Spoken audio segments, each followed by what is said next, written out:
So first day we were speaking about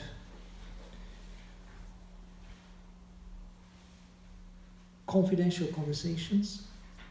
We were speaking about Shastric basis for, I would say, deeper association amongst devotees. And there is a verse in Upadeshamrita which mentions Guya Makati Prichati, which means actually confidential conversations. And Srila Prabhupada described that revealing one's mind to someone and hearing confidentially from that person is a symptom of love. And he was saying that there is no secret between lovers, and that we can also reveal our mind to Krishna and we can hear from him. And we also spoke that if we want to help others, we first have to help ourselves. And one way to help ourselves is to take help from someone else. And we spoke about yesterday about 8 principles of Gita coaching, or assisting devotees in a Krishna conscious and structured way. We spoke about the essence of Gita coaching, what is Gita coaching, and we actually read what is a Gita coach. And this is where we stopped. And so today and tomorrow we will finish with this material here that I have. And I have sent this on the Devotee Care WhatsApp group, so whoever is there, you have it and you can share with others also. Today we will speak about 4 roles of a Gita coach, 4 mindsets of a Gita coach, 4 skills of a Gita coach, areas of coaching, and if we have time, we will speak about the Gita coaching model. And we will also have some practice similar to yesterday. So yesterday we also had some practice. Then tomorrow we will speak about how to use Bhagavad Gita for coaching, and about 20 ways how can we help devotees succeed. And then I will give you more exercises that you can do here and then you can do on your own also. Like listening by reflecting, or by creating success questions, by increasing options that anybody else, options for different possibilities. Then about taking action, daily action that makes greatest positive difference. And if needed, we can speak more about using this Gita model, Gita coaching model. So I have created a simple model that you can use when you have a session or when you have a conversation, so that this conversation can be a structured conversation. So what I propose for devotees is not that they speak spontaneously, that they speak with each other spontaneously, but that they speak in a structured way, where you get the most out of 1 hour that you have together. And now here we are discussing different qualities and skills and principles of helping others in one-to-one. And I read yesterday these 12 points. I will read them again and maybe give very brief explanation of each one of them. They are very common sense and you can understand them even by one line, I think. But if you have any questions while I am reading these 12 descriptions of what is a Gita coach, then you can raise your hand and I will answer. So, Gita coach, or a Gita mentor, or whatever you want to call him, is a dedicated success partner in achieving your goals. So your Gita coach is helping you to achieve your Krishna conscious goals. Support during crisis. So when you get in any kind of crisis, personal crisis, financial crisis, family crisis, you know that there is someone you can talk to. Trainer in communication and life skills. Of course, communication skills are also life skills. There is different life skills that we can have. Financial skills, communication skills, survival skills, interpersonal skills, intrapersonal skills. So he helps you to develop communication skills like listening and asking questions. Also different others, can help you to make money. Give you some ideas how to make money, or help you learn how to better make money if you are in trouble with money. Sounding board when making choices. So someone who listens to you and who will give you feedback when you make choices, who will ask you questions that you understand if your choices are beneficial for you. Source of excellent questions. Excellent questions may ensure that you have excellent life. Why? Because excellent questions ensure high quality thinking. We always ask ourselves questions. Like if you see some dirt on the street and you ask, why is this here? Who is responsible for this? Ask some critical question. This is not the best question to ask. The best questions to ask is, how can I contribute to the cleanliness of Cologne or Koeln? And pick up the paper and throw it in the garbage. And Krishna will see this and he will be pleased, because you understand this is Krishna's creation and I'm cleaning it, instead of complaining why others have not done it. So then, motivator when strong actions are needed. How do we motivate people? By the example. Huh? By our example. By example, and what is the essence of marketing?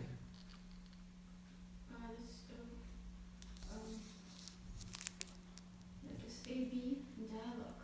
So we should motivate people to speak with us. Presentation? To come to this communication.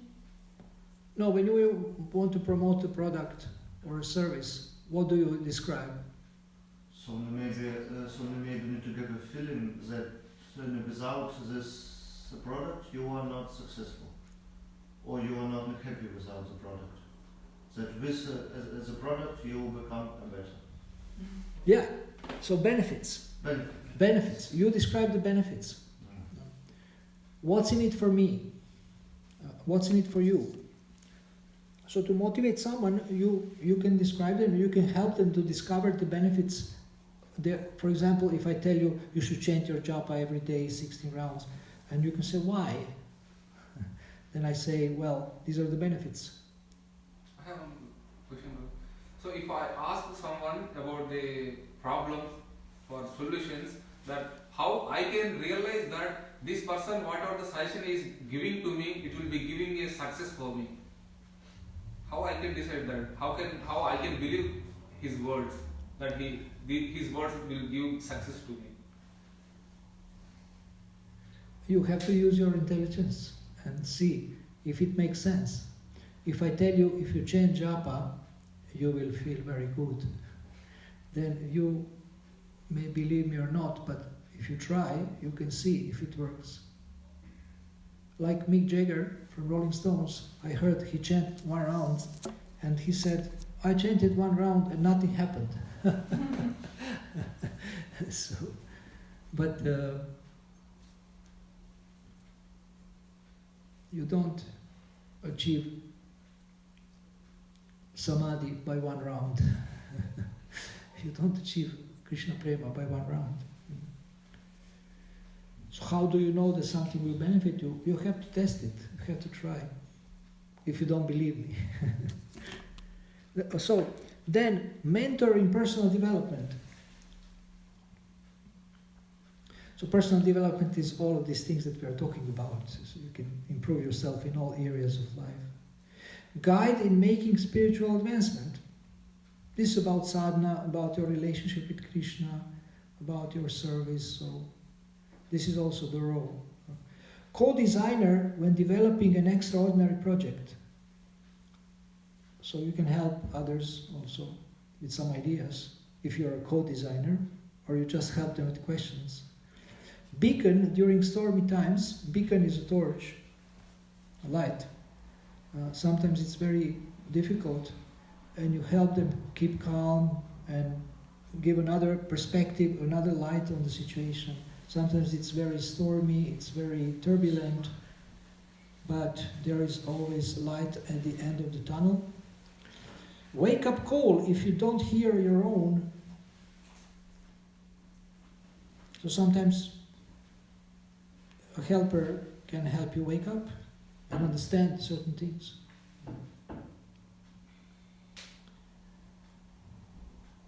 Or wake up to the fact that you're wasting time and that life is short and that you should start becoming more serious.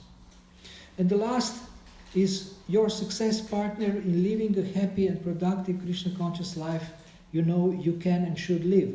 So this is like a overall description. What is a Gita coach? So do you have any questions about this? Anything that's not clear from these 12?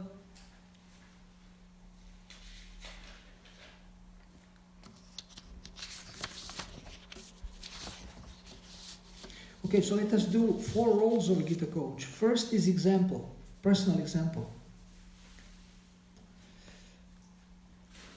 Whatever a Gita coach will teach you, he is trying himself, maybe not always perfect, but trying himself to follow because he is convinced that this is beneficial. So being a personal example also ensures that people trust you, that you are genuine. Then the next one is support or care, support and care. That your role is to support. So how do you support? By listening, by understanding, by believing in the devotee. We will speak about this more in the mindset.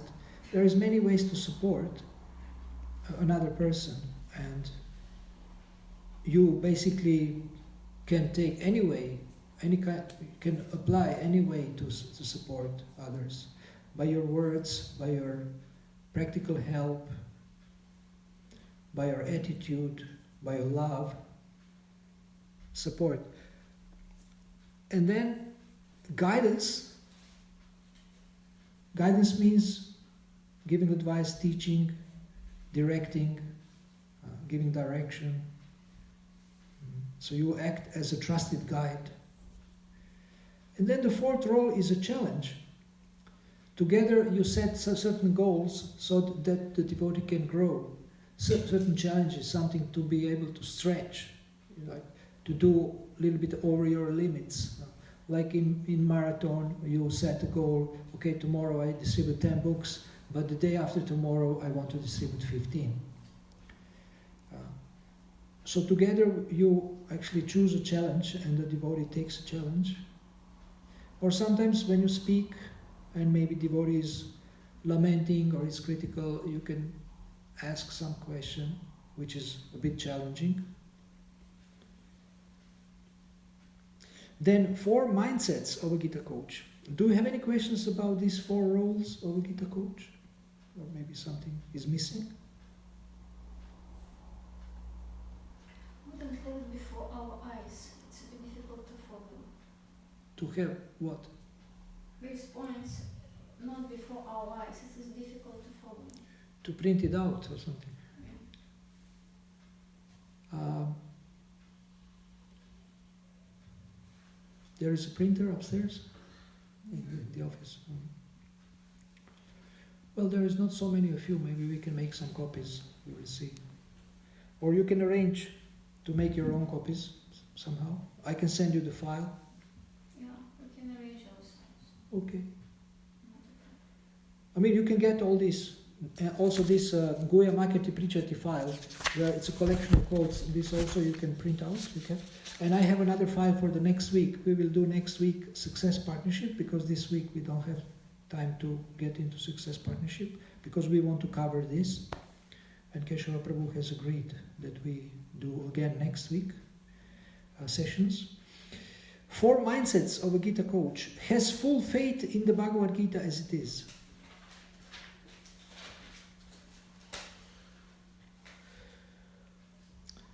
And in Krishna.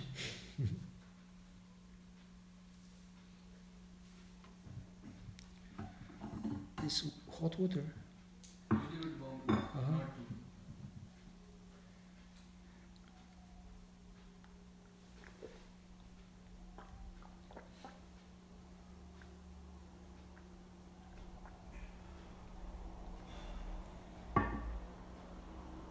So he lives the Bhagavad Gita, he preaches the Bhagavad Gita, he believes in the Bhagavad Gita. Second, has devotees' best interest at heart. So when somebody has your interest at heart, you can feel it. That this person wishes me well. This person wishes the best for me. So this is the mindset or the attitude of a Gita coach or a mentor, helper. People feel that you have their best interest at heart. 3, believes in the devotee. So this is very powerful. When someone feels that you believe in them, it really, really empowers them. It gives them strength and gives them courage. But when we believe in people, I want to ask you what we believe in. When you believe in people, what you believe in? He can change his mind. Believe that they can change their mind. They can change their attitudes, their lives. Okay. And they are To potentially improve their attitude. workable. They're workable what? To be changed. They can let themselves to be instructed. Okay, so we believe that they can change. What else we believe? When we believe in others. In their qualities, in Yes. their, like one of them power in their strength, in their, you know, that they know which way to take by themselves, and we're just there to like encourage this. This is Okay. Mm-hmm. So I believe you can do it. I believe you can do it. I believe you have these qualities, and sometimes we need to give evidence. We need to give evidence that, oh, I saw you doing this, so therefore I believe that you can do that. What else do we believe in when we believe in others?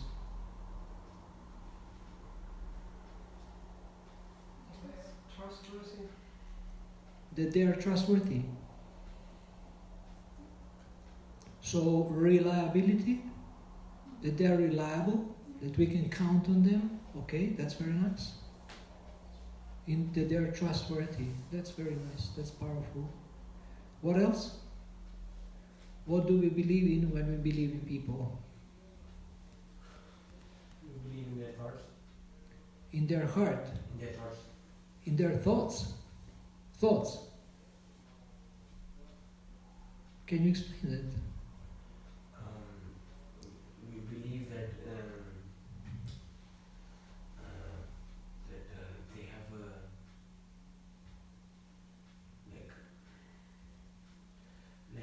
if I believe that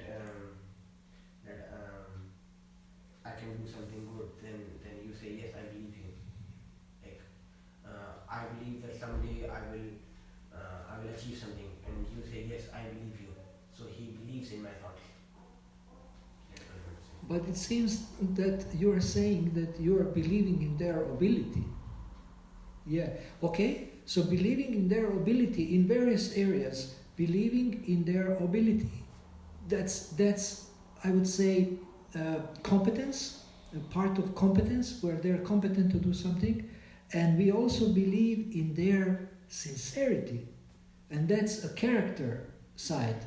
So character and competence, we believe in their character and competence, and if you manifest character and competence, you are trustworthy. You are trustworthy. I have a question. Yeah? We believe in their sincerity. Sincerity, yeah. Sincerity, yes. So, believing in their sincerity, we should firstly check our mindset. If we are sincere, if we are honest. never can believe in this. How? Because it's, I can say you are not sincere. If I am sincere, something like that. I don't know. Maybe it's not just the right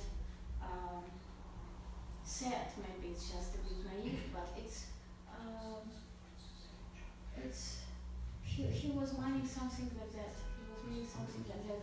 If you believe, they believe. Because then we can be on the robots how to progress in ourselves. Well, I think this is more of being a good example, what you are saying, of being a good example.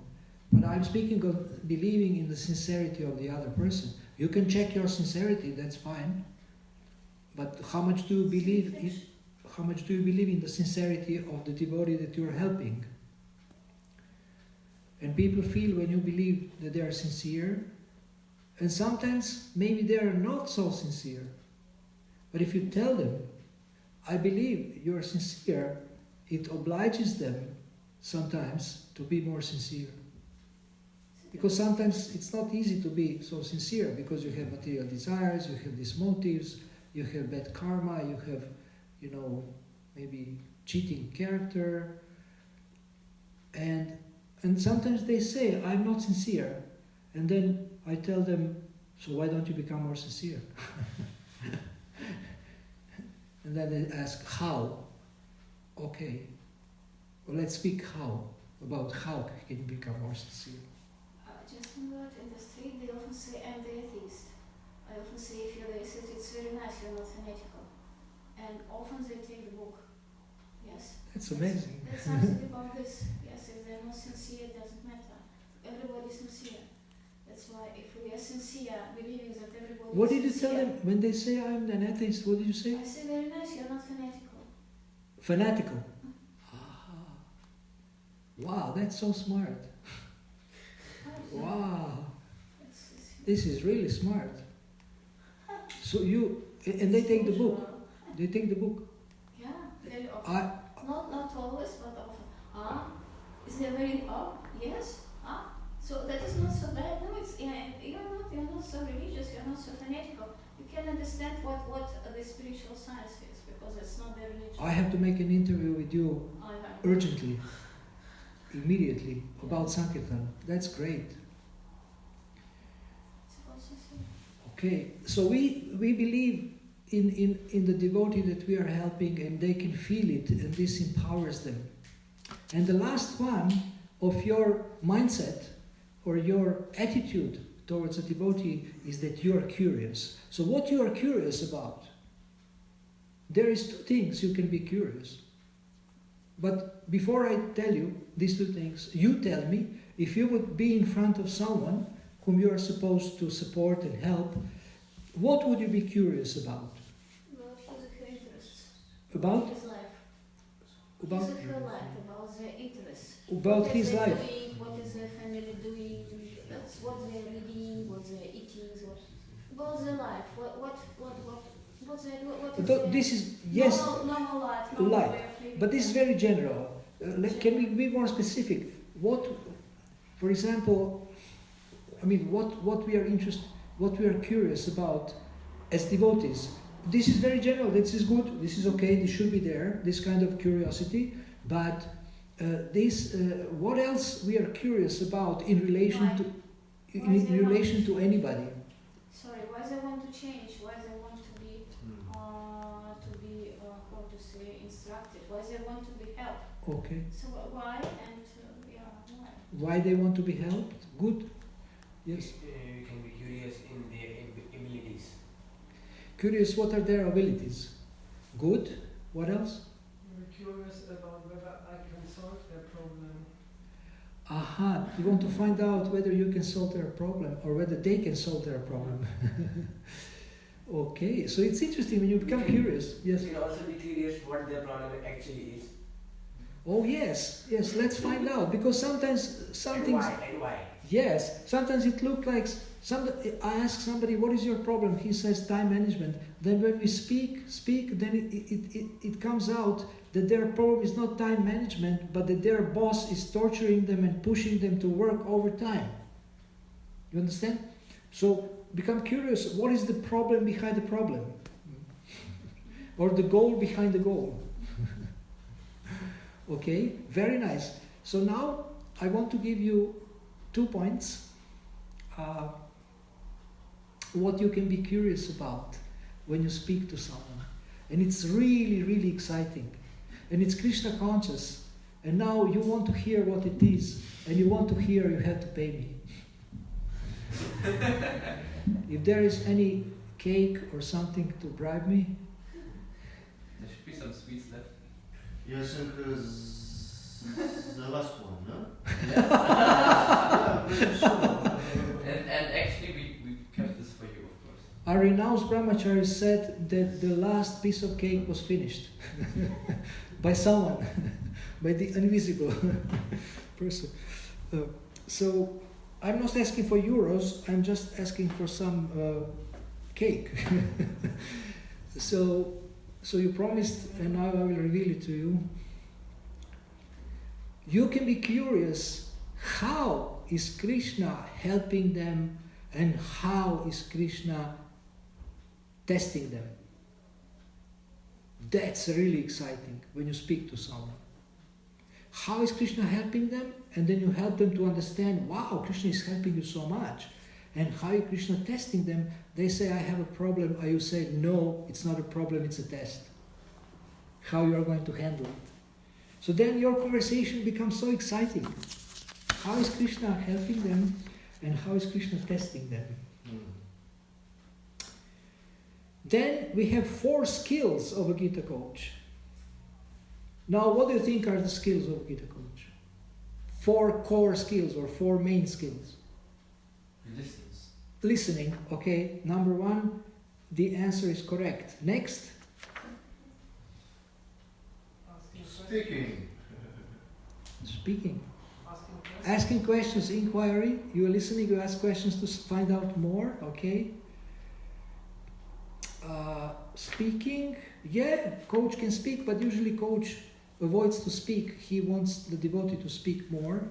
But if you have to give advice, you have to speak. This is also a skill, to say something meaningful, to say something useful, to give an instruction or to give an idea or, like help them to find out the solution. Number 3, expanding options. A coach can help you to see more options than you see. Like yesterday, we looked at 3 fingers, but actually there is 5 fingers. So there is always more options than you see at any particular moment. Always more options. So expanding options, and how do you expand options? You expand options by asking a question, what else? What else can you do? Who else can help you? All the questions, all the words in combination with the word else. Who else can help you? How else can you do it? It is about expanding their potential. Expanding options. Potential. No, options. Options. That is about Possibilities. about the trainer or the listener. So what side is here more active? I don't get. If I'm your coach, options are for you. Your options. You may say, my only option is to stay in this temple. And I tell you, well, there is 500 centers in the world where you can go. So you have 499 more options. Okay. Like this. And then the last skill is promoting action. Promoting action. So how do you promote action? You help them to set goals and take action. And how they take action? They work and report to you. They work and report to you. They do something and report to you. So they always know, I have to report. So this gives them more obligation and responsibility to take action. So reporting is very powerful because you know I have to report and I feel very bad if I have done nothing. So promoting action. You always encourage action. And now briefly, some areas of coaching. Health is an area of coaching, improving health. Sadhana, very important. Then,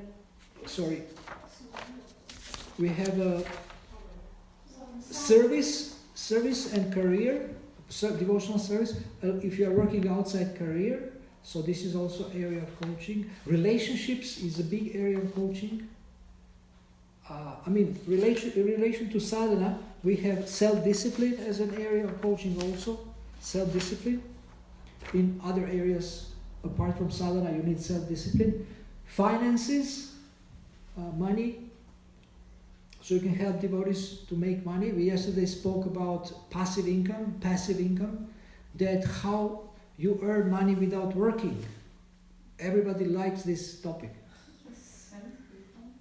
How to earn more money with less work. Maybe you invest some shares, then you lose everything.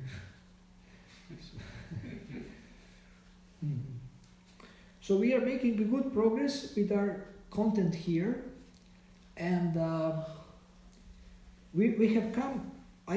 Before we move to this Gita coaching model, maybe I will leave the Gita coaching model for tomorrow. But I want to read you some benefits of Gita coaching. And do you have any questions about these skills and mindsets and roles of a coach, Gita coach? Do you have any questions so far? Is there anything that is not clear?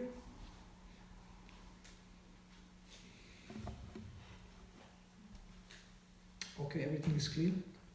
So I just want to read you the benefits, what benefits one can have. So the devotee that you're helping, they can have all these benefits if you help them in a nice way, in a proper way. They can get powerful ideas for their spiritual and professional success. They can get free gifts from you, like ebooks, articles, links, photos, recordings, etc.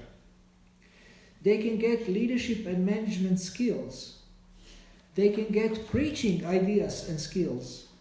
They can develop better self-discipline. They can improve their sadhana. They can improve their relationships. They can improve their life or time management. They can improve their goal setting, motivation. They can overcome internal and external obstacles to success. Now experts say that 80% of obstacles to success are internal. So it's here. Internal obstacles, yes. How many percent? 80. 80%. Like? Huh? Like 80% internal problems means about self-confidence, lack of self-confidence or something. What else? Okay, let's see what are internal obstacles to success. Lack of self-confidence. The mind. Huh? The mind. The mind. Pressure. What? Pressure. Pressure. Which pressure? You make yourself, or you Self-pressure. You internalize or from external. Self-imposed pressure, or opposite to this, self-imposed laziness. The mind, lack of intelligence, and the false ego. Yes, the whole subtle body. Lack of concentration. Lack of concentration, okay, you're all over the place. What else? Fear. Fear is a big obstacle. Fear of failure, fear of success also. Was already goal. What? Missing of the goal, not having a goal. Not being clear about your goals, yes, exactly. Okay, so this is the whole seminar about this. Power of intuition. You can connect to the super soul, you can have sharper intuition, better guidance from within, better sensitivity to guidance from within. Shastric success principles you can get in Gita coaching, so you can extract from the Bhagavad Gita, from Srimad Bhagavatam, Shastric success principles. One Shastric success principle is determination, driti. Professional success principles in the line of yukta vairagya, that you use everything in Krishna's service. Power of one-to-one assistance, devotee care and guidance, career ideas, this is already up there with career. Then you get Gita coaching model, which we'll speak about tomorrow.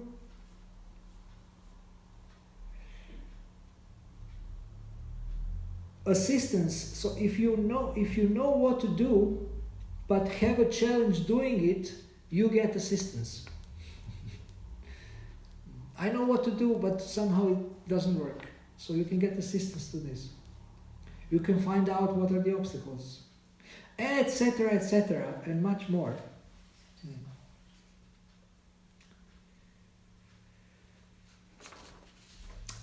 Actually, this how to use Bhagavad Gita for coaching, we can shift to the next week because it's also related to success partnership, so we will skip that.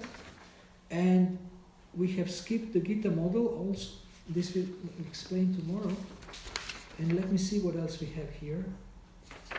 Benefits of Gita coaching. And here, how can we help devotees succeed? 20 ways. And I think we have at least time to read it. And tomorrow I can explain it. So, do you have questions about the benefits? I think we don't need questions about the benefits. It's clear that there are benefits of coaching. And now, listen carefully to the 20 ways in which we can help devotees succeed, as helpers, as friends, as relatives, as anything. Listen empathically, listen attentively, listen with interest, listen with understanding. Seek first to understand the person, then to be understood. Listen first, speak later. First diagnose, then prescribe. Like you said that, okay, find out what's the problem behind the problem. First diagnose, then prescribe. If you tell me your problem is time management, I give you a weekly planner. But if we speak longer about your time management problem, we find out that time management is not a problem, but your boss is the problem. So for this, we need another tool. Maybe a stick for the boss. To beat up the boss. We can ask them relevant questions. Sometimes devotees say, wow, this is a wonderful question. I just needed it. Then you can ask them to make a list of questions they need to ask themselves in relation to their goals and problems. You understand this? So you can brainstorm questions first before you deal with your project or your problem or your challenge. Write a list of all the questions that can help you. For example, if you want to go to India, you can ask yourself, how can I go to India? How can I make money? Shall I go by hitchhiking? Shall I go by airplane or a boat? How can I earn money for the ticket? How can I book the accommodation there? How can I book the taxi? Do I have any friends there? You can ask yourself so many questions that can help you to achieve the goal of going. Do I need to go to India? Huh? What? Do I need to actually go? That's very good also. The first one. I can watch Vrindavan on YouTube. Actually, Hare Krishna. I can watch Mangalarati in Vrindavan on YouTube. Now, help them to build pillars of wisdom and strength for their life. Imagine if you would always have a pillar in your life. When you have a problem, you immediately know, okay, what will give me strength? Maybe my personal mission statement. Personal mission. What is a personal mission statement? It's a compass for your life. So you can help them to develop their own personal mission statement. So, does any one of you have a personal mission statement? My mission is... My mission is to find out what is my goal and what I want to study. No, this is your temporary mission. But your life mission... What is your life mission? You always asking me last time. I was just about to tell you. Okay. I was just about to share. but now I still want to charge. If you want to pay me, I will pay. If you want two pieces of cake. 2 pieces. Yeah. Just bake 2 pieces, not the whole cake. Are you sure about that? I'm not a good baker. You will learn. If you like to eat.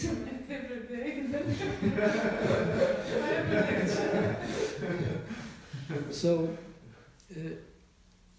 I will share with you my personal mission statement. It's on my Facebook. Investing in devotees to help them succeed in all areas of life. Investing in devotees to help them succeed in all areas of life.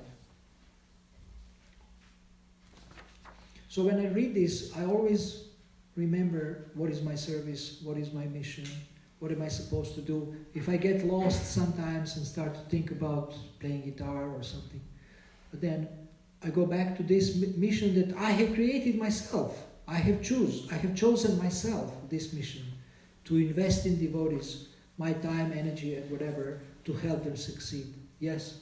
What's in it for you? What's in it for me in this mission? This is a good point because mission should include all 4 needs of everyone who is involved, including yourself. So what are the 4 needs? Body, mind, heart, and spirit. What's in it for me in helping devotees succeed? It's a beautiful question. If I would have a cookie, I would hit you with a cookie. Nobody ever asked me this question. What is your name? Nanda Kumar. Nanda? Nanda Kumar. Nanda Kumar. Wow. This is a high name. From Krishna's direct pastimes. Yeah, he's from Vrindavan, that's why he's asking. He's from Vrindavan? I have to be careful. This is a beautiful question. I want to write the whole article about it. Or at least 20 numbered points or bullet points. What's in it for you in this mission? Just to answer briefly, I know Krishna will be pleased if I serve devotees. I find pleasure in helping devotees when they, go from hopelessness to hope, for example. I think they are special people on the planet, and it's worth it to serve them. Better serve them than other people who have material goals. Sometimes they give me prasadam.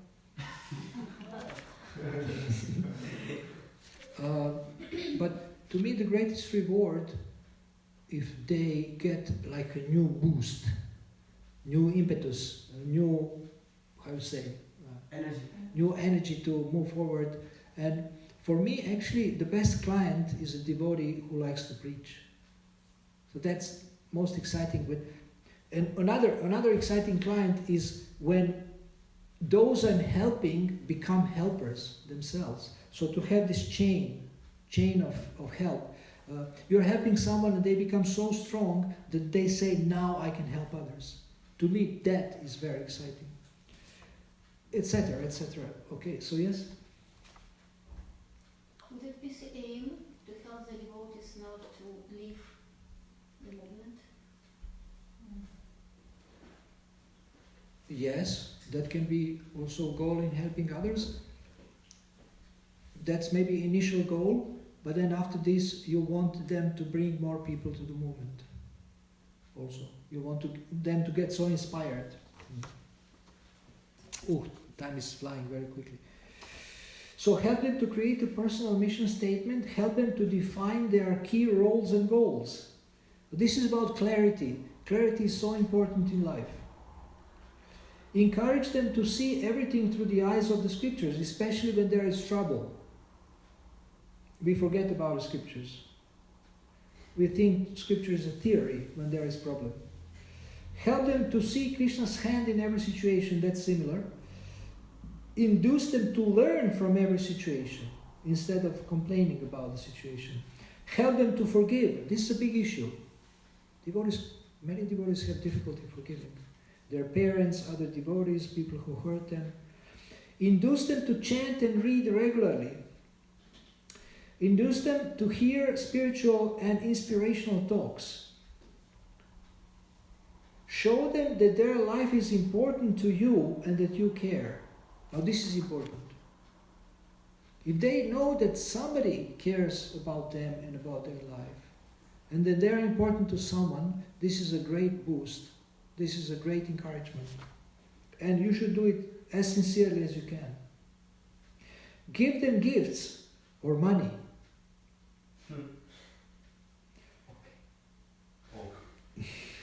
Or maybe a cake. Once in Poland, I was talking about being excited to give something that is dear to you.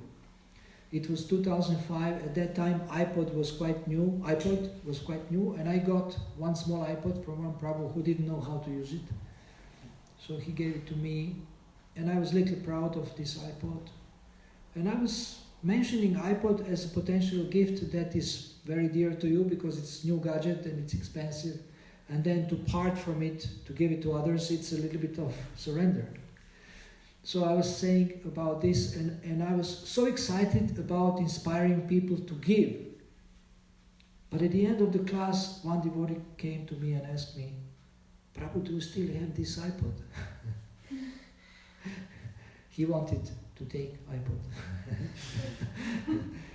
But what happened is that the day before, I already gave it away to one devotee who inspired me so much, very young devotee, but the devotee participated in the meeting of managers and gave an amazing input. And I said, you have to get the iPod. So I already gave it away. But it was funny, I was inspiring people to give, and he was inspired to get something. Feed them prasadam. Feed them prasadam. Don't underestimate the power of giving prasadam to other devotees, feeding them. Don't think they will eat anyway. It's different if you give them and say, serve them prasadam, give them prasadam. Induce them to sing and dance more. We forget to dance. But if you raise your hand, you will never be depressed. Because if your hands are up, it's very difficult to be negative. Inspire them by your own example. So you can help devotees succeed by inspiring them by your own example. And teach them that happiness is a choice. Can you imagine that? Happiness is a choice. It's not an accident. You can choose to be happy. Imagine tomorrow you wake up a little tired and say, today I choose to be happy. And then during the day you become depressed. But then you remember, I have chosen to be happy today, so I cannot be depressed. I have to do something to be happy. I cannot be depressed. Okay, so yesterday not all of you were here, 2, 4, 6, 8. Yesterday not all of you were here, but we were doing one exercise in one-to-one conversations. And you were here only, huh? Yesterday. I was Only you. He was there? No. You were there? Okay, you were there. So, He was there. huh? He was also there. And you were there. Oh, okay. Okay, 3 of you. 3 of you were there. So we did an exercise where I asked you to have a conversation, and two-way conversation. Half a session you are a coach, half a session you're a client. Jai. Vijay Goranga Dharmitai Ki Jai. So I ask you to ask this question, actually 2 questions. What would you like to think about, and what are your thoughts? What would you like to think about, and what are your thoughts? So this was an exercise. Now today we are doing a different exercise. I want to teach you to ask incisive questions. To incise means like this. To root out. take out. Like I can say you incise the tooth, like with something. Take it out, incise it, root it out. And so when we think, usually we have what is called assumptions. I don't know if you understand the word assumptions. Assumption? Yeah. Yeah. In German, assumption? I assume. That's a word. In Russia? Предположение. Vorschlag? But it's not. You already, das ist etwas, das hast du schon im Voraus über eine Person, ein Urteil. Ja. When I see you, I assume that you are German. No, I'm Holland.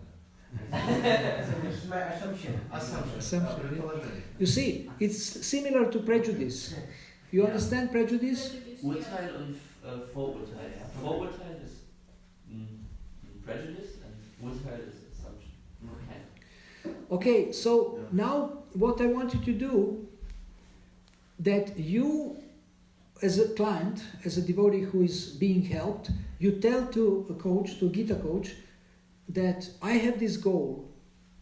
My goal is to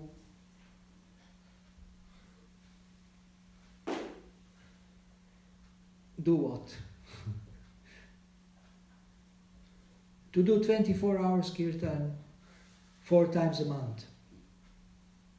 For example, you give one goal that you have in Krishna consciousness to your coach, and the coach asks you this incisive question: what are you assuming? Is there anything that you are assuming that is stopping you from achieving this goal? You understand? So these are internal obstacles to achieving the goal. We mentioned here internal obstacles. So what are you assuming? So I'm assuming that authorities will not agree that I do 4 times a week, 24 hours kirtan in this temple. Because devotees have to sleep, devotees have to do deity worship, and if we sing whole night, there will be a problem. No. So I'm assuming that devotees will not agree to this. If we have a Ishta Goshti, then I'm assuming that I will be too tired after 12 or after 1. Then I'm assuming that if I get hungry in the middle of the night, there will be no refreshments. Then I'm assuming that actually only 2 devotees will come. Only Sebastian will come and Alexei. Who? Venimadava Prabhu. And then, we'll be alone with the deities. So, you understand? So you have to really speak openly about all the assumptions you have, all these internal obstacles. And you will have 5 minutes to be a client and 5 minutes to be a coach. So do you understand the exercise? You give the goal to your coach and he asks you this incisive question, always the same question: what are you assuming that is stopping you from achieving this goal? And then you are thinking and sharing this with your coach. And coach is just listening, not interrupting you. Okay? So we have 1, 2, 3, 4 pairs, and we will do exercise. It starts now. In 5 minutes I will tell you to switch.